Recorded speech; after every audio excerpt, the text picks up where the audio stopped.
Hi everyone, this series of videos is intended to introduce the Analog Discovery Board and the Waveforms software. I'm Professor Ram from the Engineering Department at UMass Boston, and I also run the Ubiquitous Communications and Networking Lab, or UCAN Lab. In this video we will continue to observe analog signal generation with the WaveForms Wavegen tool, but this time we will also demonstrate how to use the second Waveform Generator Channel on our AD2 board. Again, please keep in mind that you can find much more detail about these tools in the Digilent reference documentation at the link shown here. Coming back to look at our AD2 pinout, we again notice that we'll be using the Waveform Generator Channels, but this time we're also going to be using the second channel, which uses the W2 pin in order to demonstrate that we can actually create two simultaneous signals from our AD2 hardware. In waveforms, we're again going to be using the Wavegen tool, but we will now show how to define a second waveform to be sent to the AD2 board.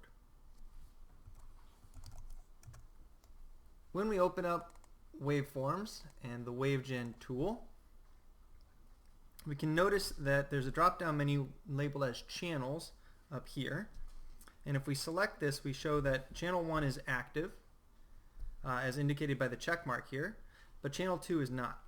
If we select channel 2, a new window opens up with the second set of signal parameters and this second preview signal.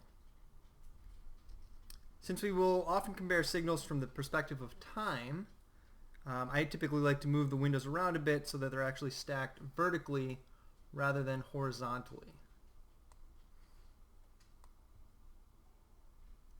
So now we have our channel 1 up here and our channel 2 down here. Now we're going to be demonstrating these signals on our simple LED circuit that we've seen in previous videos. So let's go ahead and change the channel 1 type to a square wave. We'll change our frequency to 1 Hertz and our amplitude and offset both to 2 volts. So that again our signal is jumping between 0 volts and 4 volts here.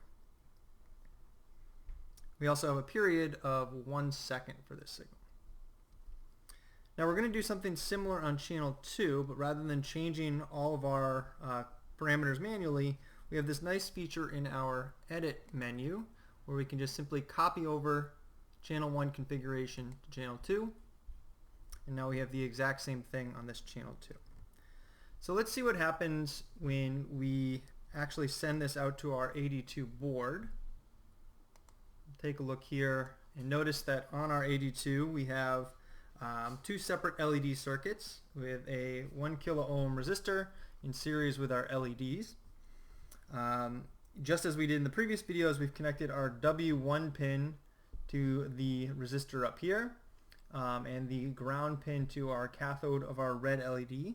But now we've also added our second waveform generator channel by connecting this W2 pin here to the lower resistor and ground again to our cathode of this yellow LED here.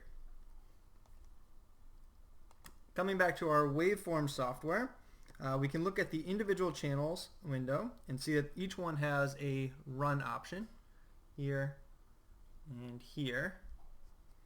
And this is just as we've done for channel 1 in the past, but we can also use this run all option up here in order to start both channels simultaneous. When we do this, we see that both LEDs have begun to blink. Now if we select stop all to stop both channels, and then select to run each of the individual buttons, or to select run on each of the individual channels to run them individually, we can notice that here that our channels actually, the two channels are out of sync since we have currently set our synchronization set to no synchronization. If we go ahead and change the frequency of channel 2 to 5 Hertz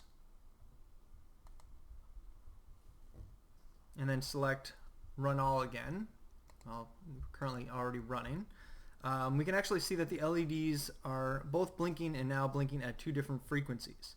In waveforms we only see one period of each signal, but we can observe that the period for signal 1 on channel 1 is 1 second, and the period of channel 2 is actually 200 milliseconds. If we want to observe these with the same time scale, we can actually see this when our synchronization option is set to synchronized. Note that the preview doesn't actually update automatically when we change the synchronization, but now if we go back in here and change our frequency to something else and then back to 5 Hertz, we can actually see that the previews have aligned the time axes, observing both over a 1 second time window. We can also see that the individual run options are grayed out because we have synchronized our 2 channels.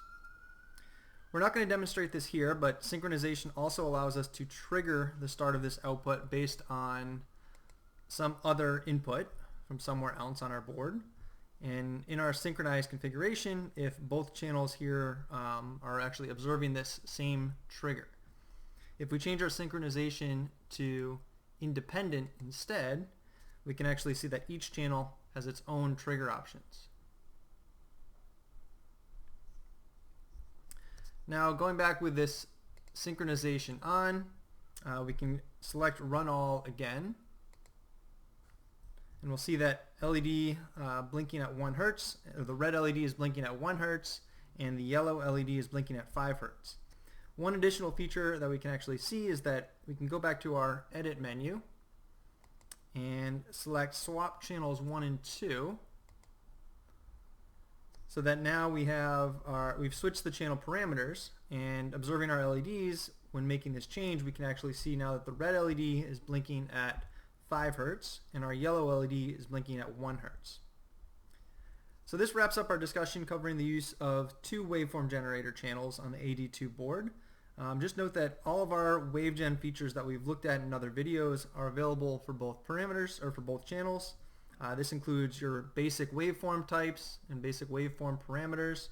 It includes your creation of custom waveforms and our other WaveGen tools like the frequency sweep and our AM/FM modulation.